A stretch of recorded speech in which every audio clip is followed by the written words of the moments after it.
So আমার স্টুডেন্টসরা তোমরা সবাই আশা করি ভালো আছো। দেখো, এই ক্লাসগুলি কিন্তু তোমাদের আমরা চেষ্টা করছি অনেকটা তোমাদের অ্যাডভান্স করে দেওয়ার জন্য, এবং তোমরা কিন্তু আমরা এটাও বিশ্বাস করি তোমরা ক্লাসগুলি ফলো করছো, ঠিক না? এবং এই ক্লাসগুলি যারা ফলো করছো এদের হয়তো কোনো কোনো জায়গায় কোনো কোনো কনফিউশন থাকতেই পারে। যেখানে যেখানে কনফিউশন থাকবে তোমরা একটু সেগুলি লিখে রাখবে। আমি তোমাদের যারা ক্লাস 8-এ এদের একটা চ্যাপ্টার পড়িয়েছিলাম, তোমাদের ফসল উৎপাদন ও তার ব্যবস্থাপনা। আশা করি তোমরা বুঝেছো, ঠিক না? কিন্তু যেহেতু তোমাদের এই ক্লাসগুলি হচ্ছে, তোমাদের যদি কোনো জায়গায় কনফিউশন থাকে, এজন্য আমি এই চ্যাপ্টারটা আবার রিভাইজ করছি।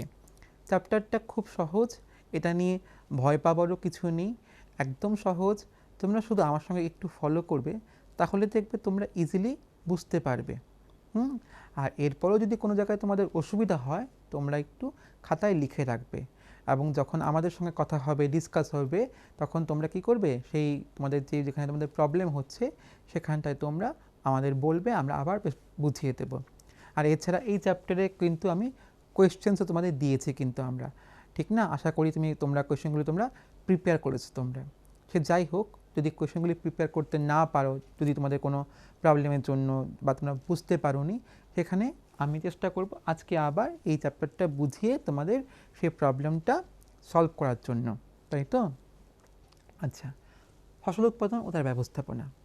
দেখো, আমাদের ভারতবর্ষ এত বড় একটা আমাদের দেশ, এর মধ্যে যেমন বিভিন্ন রকমের আমাদের কি হয়, পোশাক বিভিন্ন জায়গায় বিভিন্ন রকম, ঠিক তেমন কিন্তু আমাদের খাদ্যাভ্যাসটাও কিন্তু ডিফারেন্ট। কিন্তু কোনো জায়গায় রুটি বেশি প্রেফার করা হয়, কোনো জায়গায় আবার ভাত বেশি প্রেফার করা হয়, ঠিক না? তো এই যে খাদ্যাভ্যাস কিসের উপর নির্ভর করে? নির্ভর করে ওই জায়গায় কোন ধরনের ফসল বেশি উৎপাদন হচ্ছে তার উপর নির্ভর করে। এবার যে ফসল উৎপাদন, সেটা নির্ভর করে কিসের উপর? নির্ভর করে আবহাওয়ার উপর। কোনো জায়গায় কী ধরনের আবহাওয়া আছে, তার মাটি, তাপমাত্রা, আর্দ্রতা ইত্যাদির উপর নির্ভর করে কিন্তু কোনো একটি জায়গায় ফসল উৎপাদন, এবং তার উপরে কি নির্ভর করে? খাদ্যাভ্যাস কিন্তু, ঠিক না? আমাদের এই ভারতবর্ষে মূলত চাষ করা হয় দুই ধরনের, রবি শস্য আর খারিফ শস্য। এটা আমরা জানি কিন্তু আমরা, এবং রবি শস্য এবং খারিফ শস্যকে ভাগ করা হয়েছে কিসের উপর নির্ভর করে? ঋতুর উপর নির্ভর করে, শীতকালীন এবং বর্ষাকালীন। আমরা জানি, আমরা এগুলি আমরা পড়েছি, আমরা সবাই আমরা এই চ্যাপ্টারটা পড়েছি আমরা। এছাড়াও গ্রীষ্মকালীন কিছু কিছু ফসল তৈরি হয়, সেটা একদম হয় না বললে ভুল হবে। গ্রীষ্মকালেও কিছু কিছু সবজি তো অবশ্যই প্রস্তুত হয়। কিন্তু এই যে এগ্রিকালচারাল প্র্যাকটিস, এই ফসল সে যাই হোক না কেন, রবি হোক বা খারিফ হোক, যে কোনো শস্যই হোক না কেন, তার চাষের সময় কয়েকটা স্টেপস ফলো করা হয়, এবং এই স্টেপসগুলি কিন্তু আমাদের খুব নিখুঁতভাবে পড়তে হবে। তোমরা যারা এরপরে বড় হয়ে আরও বড় হবে, 11-12-এ পড়বে, এরপরে যদি কেউ তারা 11-12 সায়েন্স নিয়ে পড়লে, এরপর যারা তোমরা এগ্রিকালচারাল লাইনে তোমরা পড়াশোনা করবে যদি কেউ, তাদের কিন্তু আজকের এই চ্যাপ্টারটার উপর কিন্তু তোমাদের খুব ভালো করে তোমাদের বুঝতে হবে। কেন বুঝতে হবে? তোমাদের যদি এই সময় তোমাদের যদি কনসেপশনটা ক্লিয়ার না থাকে, তবে কিন্তু তোমরা গিয়ে বড় ক্লাসে গিয়ে সহজে তোমরা ক্যাপচার করতে পারবে না। এবং আমি তো খুব বিশ্বাস করি আমার প্রত্যেকটা ছাত্রছাত্রীরা, এরা খুব ভীষণ পরিশ্রমী, এরা খুব চেষ্টা করে, এরা খুব ভালো রেজাল্টও করে। আমরা দেখেছি, তোমরা খুব ভালো রেজাল্ট করো। তোমরা যদি খুব ভালো রেজাল্ট করো, তোমরা খুব পরিশ্রমী, তোমরা অবিডিয়েন্ট ছাত্রছাত্রীরা, তাহলে আমরা কি জানবো, তোমরা এগুলি মানে ভালো করে বুঝে নেবে আমার সঙ্গে সঙ্গে। প্রথম যে চ্যাপ্টারটা হচ্ছে সেটা হচ্ছে প্রিপারেশন অফ সয়েল, মানে যাকে আমরা বাংলায় বলি মাটি প্রস্তুত করা। দেখো, যে কোনো কাজের যখন আমরা কাজ করতে যাব, তখন আমরা কি করি? আমরা কিছু প্ল্যানিং করি, প্রস্তুত করি আমরা যে এইভাবে করব, ঠিক না? মনে করো তুমি একটা গাছ লাগাবে, তুমি তোমার বাবাকে বললে, বাবা আমি একটা গাছ লাগাবো। বাবা তখন আমাকে কী বলে? ওই বাড়ির মধ্যে একটা জায়গা দেখ না। দেখে তো, তুমি জায়গাটা দেখলে, তখন তোমার বাবা কী করে? সেই জায়গাটাকে পরিষ্কার করে, ঘাস থাকলে ঘাসগুলি তুলে ফেলে, ঠিক না? মাটি দিয়ে সে এটাকে কী করে? সেই মাটিটাকে তুলে আনে। সেই তো এবার মনে করো একটা ছোট্ট জায়গায় তুমি যখন বাসায় গাছ লাগাচ্ছ, তোমার বাবা কি পরিমাণ তাকে নিয়ে পরিকল্পনা করে, প্ল্যানিং করে। আর যখন মনে করো একটা এত বড় জমি, শস্যক্ষেত্র চাষ করার সময় একটা কৃষকের কতটা পরিশ্রম করতে হয় এবং কৃষক কী পরিমাণ পরিকল্পনা করে। কৃষক ওই সময় প্রথম যেটা পরিকল্পনা করে সেটা হচ্ছে কি, মাটি প্রস্তুত করা। কেন মাটি প্রস্তুত করতে হবে?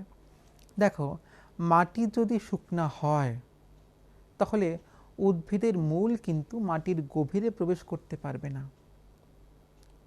এটা শক্ত মাটিতে কি হয়, মাটিগুলি সব একসঙ্গে আটকে থাকে। এর মধ্যে কি তুমি উদ্ভিদের মূলটা প্রবেশ করতে পারবে? পারবে না তো, তাই না? উদ্ভিদের মূল যদি মাটির ভেতরে প্রবেশই না করতে পারে তাহলে উদ্ভিদের মূল জল কোত্থেকে পাবে? পাবে না। কিন্তু যদি মাটিটা ঝুরঝুরা হয়, নরম হয়, তাহলে কি হবে?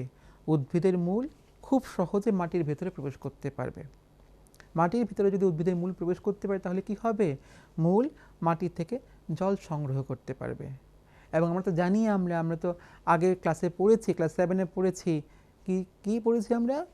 জল কেন প্রয়োজন? উদ্ভিদের বৃদ্ধির জন্য যেমন প্রয়োজন, তার ফটোসিনথেসিসের জন্য যেমন প্রয়োজন, উদ্ভিদের জলও কিন্তু এটার জন্য প্রয়োজন, উদ্ভিদের শরীরকে ঠান্ডা রাখে, ঠিক না? জল কিন্তু যে কোনো ক্ষেত্রেই হোক না কেন সেটা কিন্তু একটা প্রয়োজনীয় জিনিস, কিন্তু উদ্ভিদ হোক বা আমরা যে কোনো ক্ষেত্রেই হোক না কেন জল কিন্তু অত্যাবশ্যকীয়। সেই জল উদ্ভিদ থেকে নেবে? মাটি থেকে।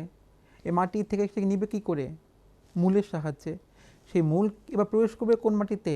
যে মাটিটা খুব নরম, ঝুরঝুরা। তাহলে প্রথম হচ্ছে মাটি প্রস্তুত করা।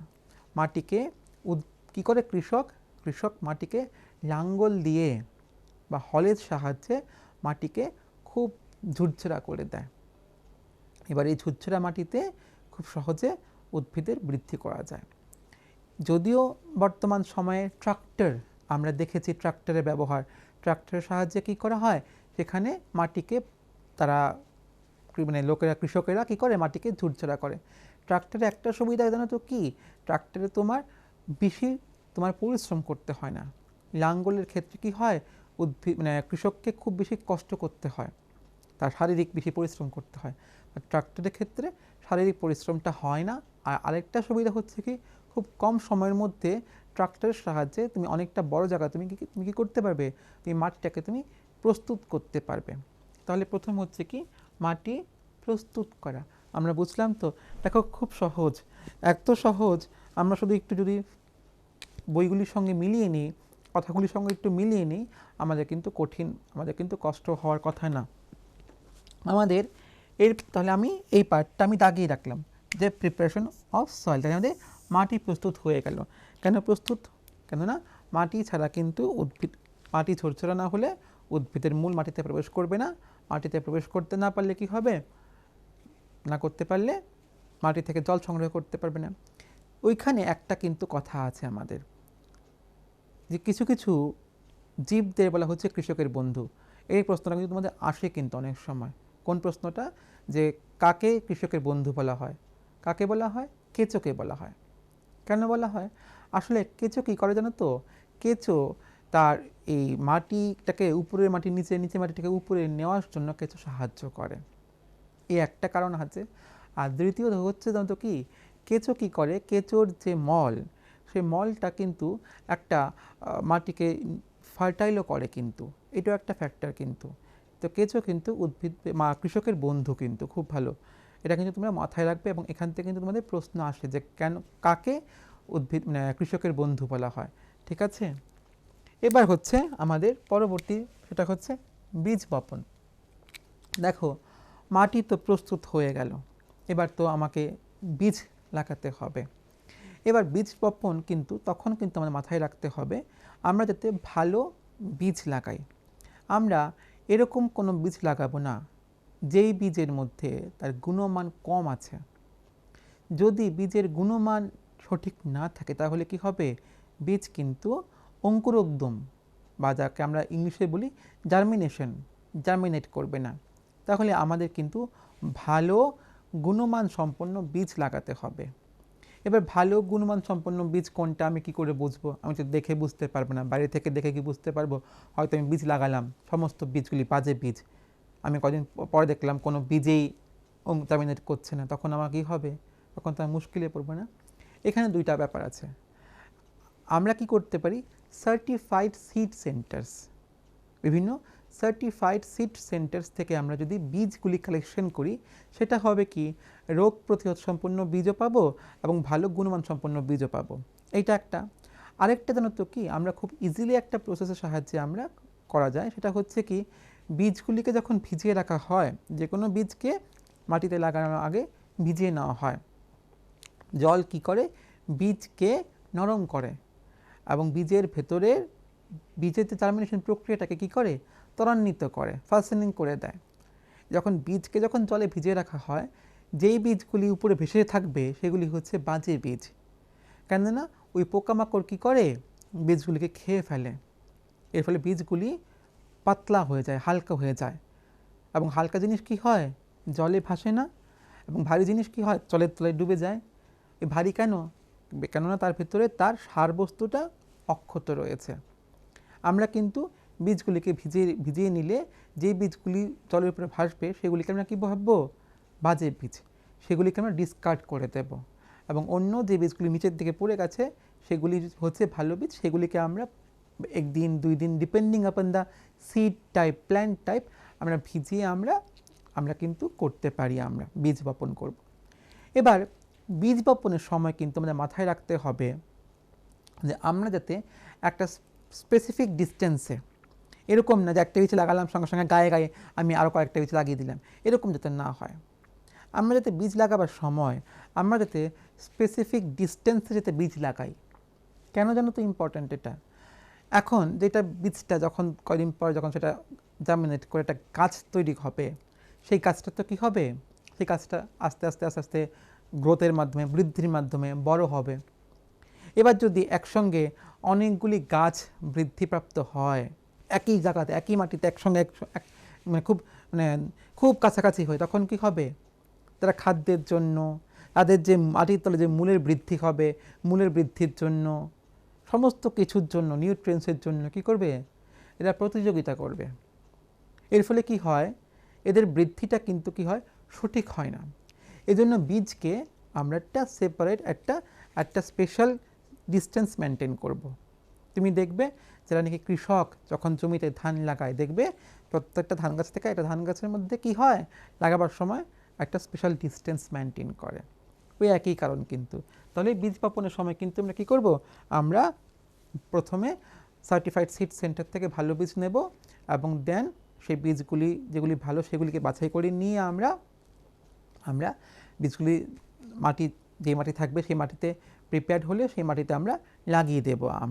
সেটা হচ্ছে বীজ বপন। এবং মাটি লাগাবার সময় আমাদের মাথায় রাখতে হবে বীজ যে তাদের মধ্যে যাতে একটা স্পেশাল ডিস্টেন্স যাতে মেনটেন থাকে, যাতে তারা পরবর্তী সময়ে তারা কম্পিট না করে খাদ্যের জন্য, ঠিক আছে, এবং প্রয়োজনীয় পুষ্টির জন্য, ঠিক আছে। তাহলে আমাদের কিন্তু বীজ বপনটা আমরা বুঝলাম। কিন্তু এবার বীজ বপন সাধারণত ম্যানুয়ালি হয়, আগে এখনও আমাদের ভারতবর্ষে ম্যানুয়ালিই হয়।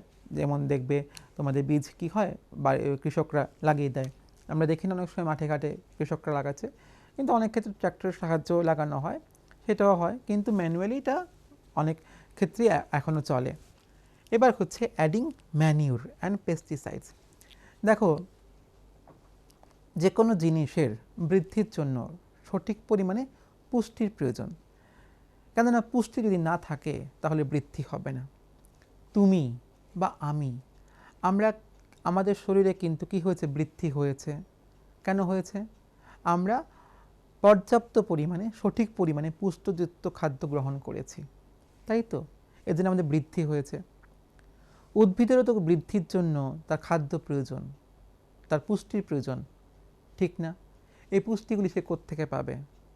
সেখানে কিন্তু আমাদের ম্যানিউরস, আমাদের কিন্তু সার দিতে হবে।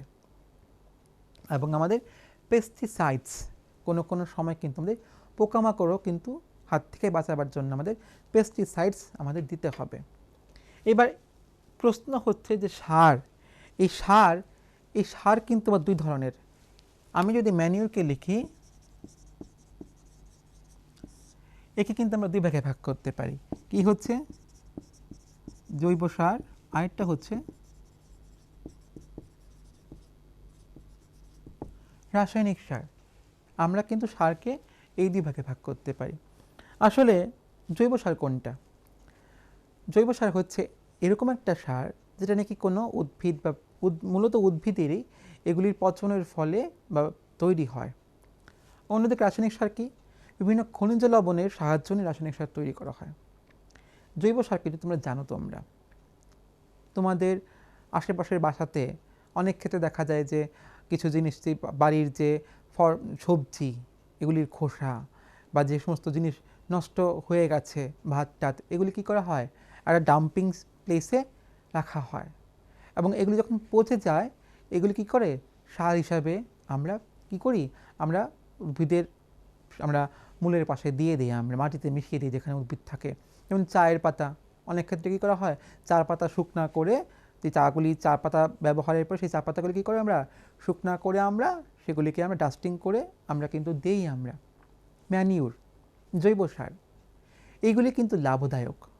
কেন লাভদায়ক? এগুলি কিন্তু এনভায়রনমেন্ট ফ্রেন্ডলি, প্রকৃতির জন্য কোনো ক্ষতিকারক না, 1 নম্বর। দ্বিতীয় নম্বর জন্য তো কি, এই জৈব সার কী করে, এগুলি কিন্তু মাটিতে হিউমাসের পরিমাণকে কিন্তু বৃদ্ধি করে। এটা একটা খুব ইম্পর্ট্যান্ট। কিন্তু হিউমাস কিন্তু মাটির জন্য একটি আবশ্যকীয় উপাদান, কিন্তু মাটির উর্বরতা বৃদ্ধি করে। এই জৈব সার কিন্তু কী করে, এই হিউমাসের পরিমাণটা বৃদ্ধি করে। এছাড়া আরেকটি ইম্পর্ট্যান্ট কি, এই জৈব সার কিন্তু মাটির জল ধারণ ক্ষমতা বাড়িয়ে তোলে এবং মাটিকে সছিদ্র করে। আমরা কিন্তু আমাদের একটা চ্যাপ্টার আছে যে মাটি, ওই চ্যাপ্টারে কিন্তু আমরা পড়েছি আমরা যে ওই মাটি কি ভালো, যে মাটিতে জল ধারণ ক্ষমতা বেশি এবং যে মাটিতে বায়ু ধারণ ক্ষমতা বেশি। কেননা জল তো ছাড়া পারবে না, উদ্ভিদ তো জল ছাড়া বাঁচতে পারবে না, আবার বায়ু ছাড়াও তো পারবে না, তাই না? তাহলে যেই মাটির জল ধারণ ক্ষমতা ভালো এবং বায়ু ধারণ ক্ষমতা ভালো, সেই মাটিকে গ্রহণযোগ্য। এবং জৈব সার কী করে, এই উদ্ভিদের এই মাটির এই ক্ষমতাটা বাড়িয়ে তোলে, জৈব সার। তাহলে জৈব সার কিন্তু আমরা বেশি প্রেফার করব। অন্যদিকে রাসায়নিক সার, এগুলি কিন্তু হয়তো বা এগুলি ফ্যাক্টরিতে খুব বেশি প্রস্তুত হয়, এগুলি হয়তো ইমিডিয়েটলি খুব ভালো রেজাল্ট দেয়, মাটিকে ফার্টাইল করে, উর্বর করে, কিন্তু লং রানের ক্ষেত্রে কিন্তু এগুলি ভালো না। কেননা এই রাসায়নিক সারগুলি মাটি থেকে পরবর্তী সময়ে বৃষ্টির জলের সঙ্গে চুয়ে চুয়ে পরে বিভিন্ন আমাদের যে জলের যেই ভাণ্ডারগুলি, পুকুর হোক নদীতে হোক, সেখানে আসে এবং সেখান থেকে মাছের মাধ্যমে আমাদের খাদ্যতন্তুতে মাধ্যমে আমাদের শরীরে কিন্তু আসে এবং এই শরীরে কিন্তু এগুলি ভালো না, কিন্তু বিষাক্ত। কিন্তু এগুলি কিন্তু তখন পরিবেশের যেমন ক্ষতি করে, আমাদেরও কিন্তু ক্ষতি করে। আমরা কিন্তু রাসায়নিক সারগুলি কিন্তু ততটা চেষ্টা পারবো আমরা কিন্তু আমাদের ব্যবহারটা কম করব। আমরা কিন্তু চেষ্টা করব জৈব সার ব্যবহার করতে।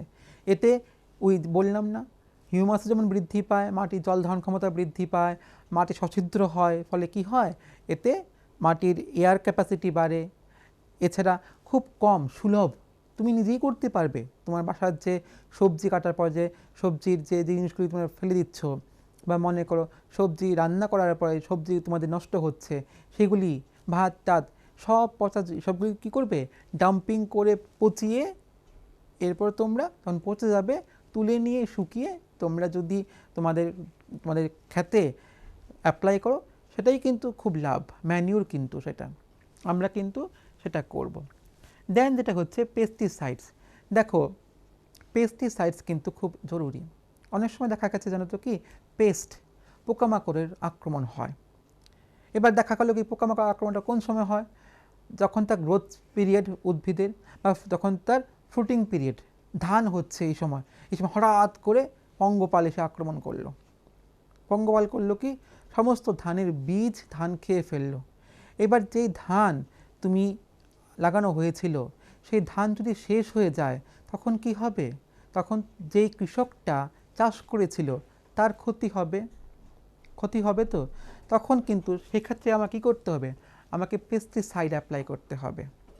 এবার এই যে পেস্টিসাইড অ্যাপ্লাই করার সময় কিন্তু আমাদের মাথায় রাখতে হবে আমরা স্প্রে করব, এবং স্প্রে করার সময় কৃষককেও কিন্তু সাবধান থাকতে হবে। কেন সাবধান করে থাকতে হবে? দেখো সাধারণত পেস্টিসাইডগুলি কী হয়, এগুলি বিভিন্ন কেমিক্যালস হয়, যখন স্প্রে করা হয় যদি ভুলবশত কৃষকের শরীরে প্রবেশ করে কৃষকেরও কিন্তু ক্ষতি হবে। তাই পেস্টিসাইড স্প্রে করার সময় কিন্তু কৃষককে সাবধানতা অবলম্বন করতে হবে। মূলত পেস্টিসাইডগুলি উদ্ভিদের পাতার উপর জলের সঙ্গে মিশিয়ে স্প্রেয়িং করা হয়। কেন উদ্ভিদের পাতায় স্প্রেয়িং করা হয়? ওই একটি কারণ, আসলে কি হয়, পঙ্গপালগুলি কী করে, এরা তো প্রথমে উদ্ভিদের পাতাকে আক্রমণ করে, এবার যেই মাত্র পাতার উপর সে পেস্টিসাইডের একটা লেয়ার তৈরি হবে, পঙ্গপালগুলি আক্রমণ করার সঙ্গে সঙ্গে পঙ্গপালগুলি ওই পেস্টিসাইডের প্রভাবে এদের মৃত্যু হবে। ফলে কী হয়, পঙ্গপালের বৃদ্ধি হয় না। আমি তো এটাই চেয়েছিলাম যে পঙ্গপাল আমার কাছ থেকে ক্ষতি না করুক, আমার শস্যকে ক্ষতি না করুক।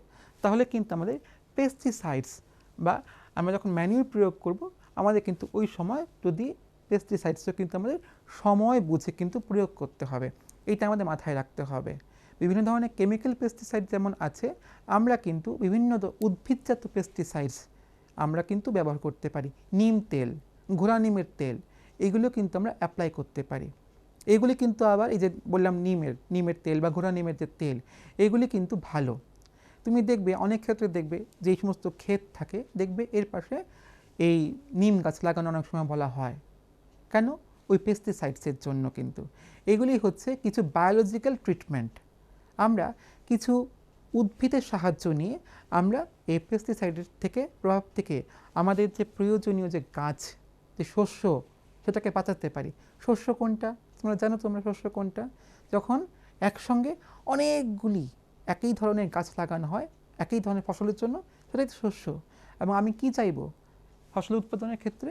আমি তো সবসময় চাইব আমার ফসলের লাভ হোক এবং সেখানে আমার কোনো ক্ষতি না হোক। এবং যেহেতু লাভ চাইব, উৎপাদনটা ভালো চাইব, ওই ম্যানিউর এবং যেখানে আমরা কি জৈব সার এবং ওই আরেকটা পেস্টিসাইড, এইটা কিন্তু আমাদের মাথায় রাখতে হবে এই ব্যাপারগুলি। এরপরে চলে আসছে আমাদের ইরিগেশন।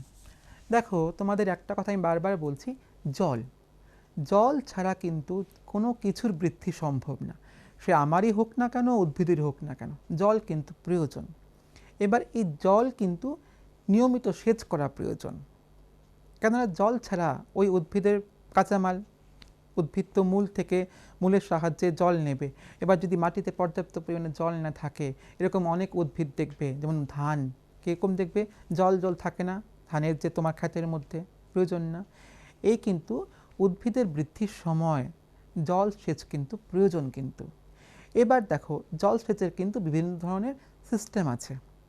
অনেক ক্ষেত্রে দেখানো হচ্ছে কি তাকে ছিটিয়ে ছিটিয়ে জল করা হয়। সেখানে একটা সিস্টেম খুব ইজিলি এখন ডেভেলপড হয়েছে, সেটা আমরা জানি, সেটা আমরা সবাই পড়েছি কিন্তু, ড্রিপ ইরিগেশন। আমি তোমাদের একটা ছবি এঁকে বোঝাচ্ছি, খুব সহজ, এটা একদম সহজ পদ্ধতি। এবং এই পদ্ধতির সাহায্যে যেমন উদ্ভিদ তার প্রয়োজনীয় জল পাবে, আমাদের কিন্তু সঙ্গে সঙ্গে জলের মতো যে সম্পদটা আমাদের সংরক্ষণ করতে হবে। একটা কথা সবসময় মনে রাখবে তোমরা, বিজ্ঞান যারা পড়াশোনা করছো, কোনো একটা জিনিসের বৃদ্ধির জন্য, মুনাফার জন্য আরেকটা জিনিসের যাতে ক্ষতি না হয়। ফসল উৎপাদনের জন্য জল প্রয়োজন, আমার সত্যি প্রয়োজন জল, কিন্তু আবার জলকেও তো আমাদের বাঁচিয়ে রাখতে হবে, জল সম্পদের সংরক্ষণ তো প্রয়োজন। সেখানে এই ড্রিপ ইরিগেশন পদ্ধতি কিন্তু আমরা অবলম্বন করলে আমাদের অনেকটা লাভ। পদ্ধতিটা কি? খুব সহজ। মনে করো একটা ট্যাঙ্কি আছে, এখানে জল বর্তমান, ঠিক আছে? তুমি মনে করো তুমি গাছ লাগিয়েছো, আঙ্গুর গাছ তুমি লাগিয়েছো। যেমন আমাদের ত্রিপুরা রাজ্যে এখন আপেল হচ্ছে, আগে তো আপেল হতো না, এখন তো আপেল হচ্ছে।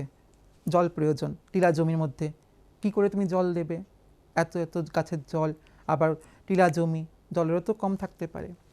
এবার এই ট্যাঙ্কির থেকে যদি একটা পাইপ, কন্টিনিউয়াস একটা পাইপ প্রত্যেকটা আপেল গাছের ঠিক যে রুট, সেই রুটের কাছে গিয়ে থাকে, এবং যেখানে যেখানে রুট সেখানে মনে করো একটা হোল করে দেওয়া হলো, ঠিক? এবার মনে করো তুমি করলে কি, প্রত্যেক দিন সকালবেলা আবার প্রত্যেকদিন বিকালবেলা তুমি এই পাইপটা অন করে দিলে, সিস্টেম এখানে তুমি আছে, একটা ক্লক আছে, তুমি অন করে দিলে, ফলে কি হবে?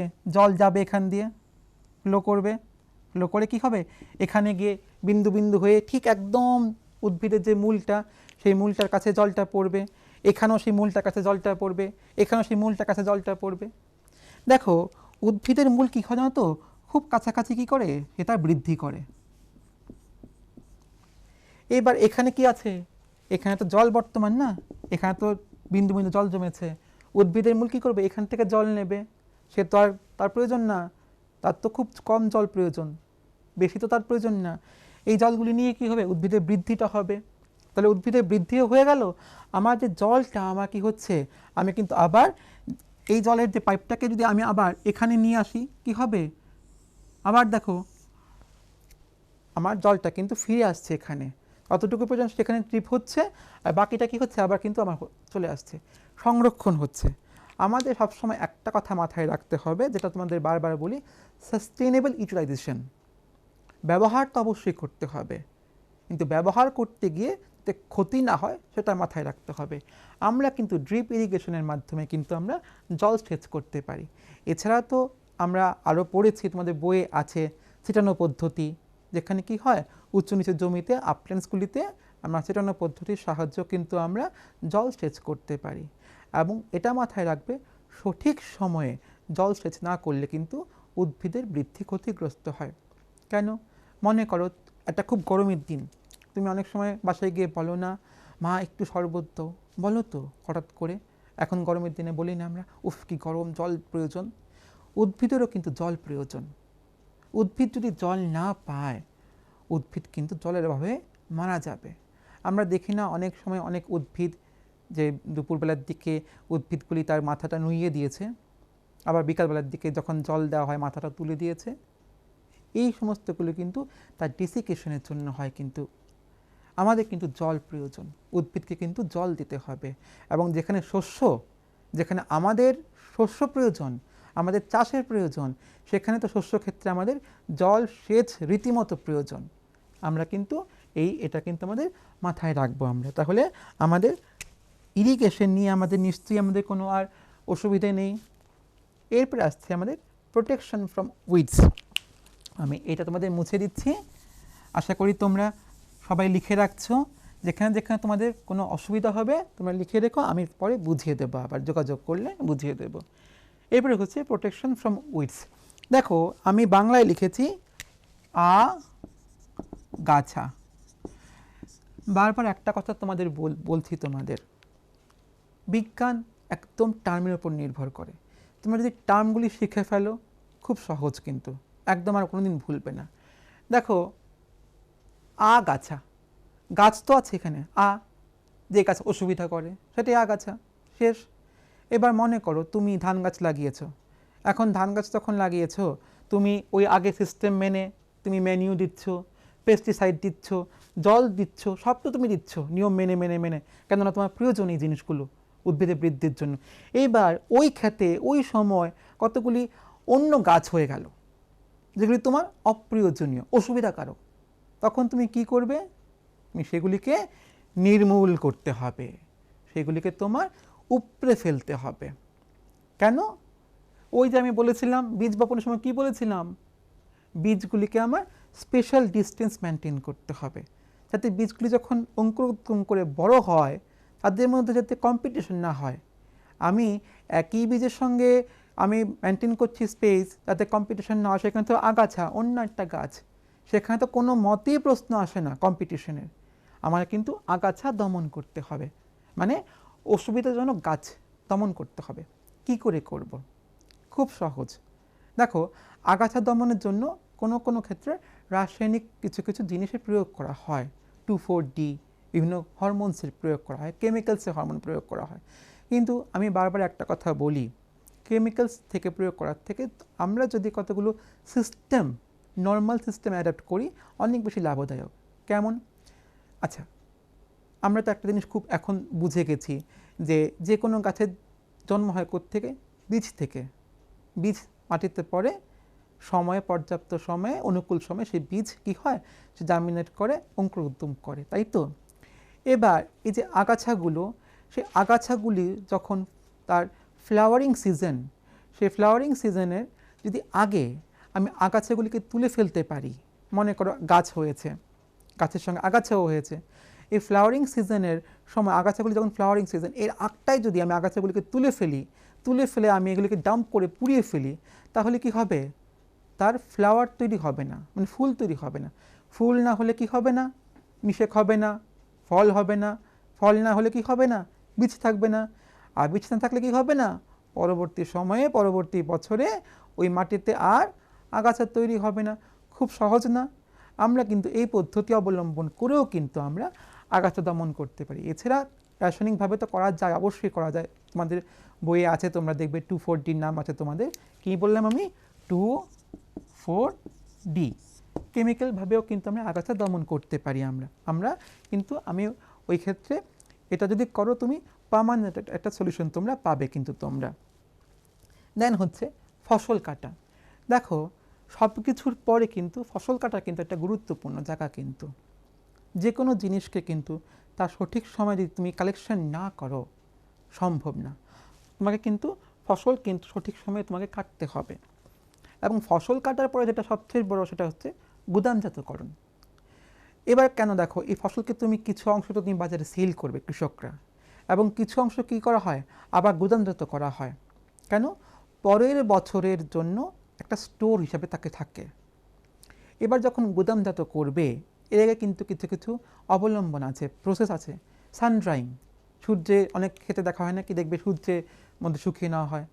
সূর্য হচ্ছে এমন একটা জিনিস, সূর্যের আলো সব কিছুকে ধ্বংস করে দেবে।